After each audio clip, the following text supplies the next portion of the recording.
SFI എന്ന് പറയുന്ന സംഘടന സർ, ഞങ്ങളെല്ലാം SFIക്കാരായിരുന്നവരാണ്. കാലയവനികൾക്കുള്ളിൽ അപ്രത്യക്ഷമായി ആ സംഘടന സർ ദേവപാലൻ മുതൽ ധീരജ് വരെയുള്ള 35 പേർ.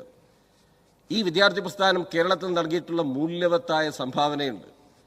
ഇന്നത്തെ കാലം അഭിമുഖീകരിക്കുന്നപ്പോൾ KSUവിന്റെ ക്യാമ്പിൽ ഞാൻ പരിഹസിക്കുകയോ കുറിച്ചുപെടുത്താനോ ഇല്ല, സംഭവിക്കാൻ പാടില്ലാത്തൊരു കാര്യം സംഭവിച്ചതായിട്ട് നിങ്ങളുടെ ശ്രദ്ധയിലുണ്ടല്ലോ. പുതിയ തലമുറയിൽപ്പെട്ട ചിലരിൽ ചില അരാജക സ്വഭാവം രൂപപ്പെടുന്നുണ്ട്.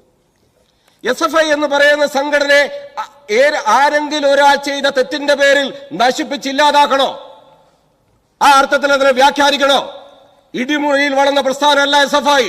ഈ കേരളത്തിന്റെ തെരുവുകളിൽ നടന്നിട്ടുള്ള അനവധിയായ പോരാട്ടങ്ങൾ, ആ പോരാട്ടത്തിന്റെ ഭാഗമായി അടികൊണ്ടും അതിന്റെ ഭാഗമായും ഇടിമുറിയിലല്ല തെരുവിൽ നടന്ന പ്രക്ഷോഭങ്ങളിൽ, സമരങ്ങളിൽ അതിശക്തമായി അതിലിടപെട്ടുകൊണ്ട് വളർന്ന വിദ്യാർത്ഥി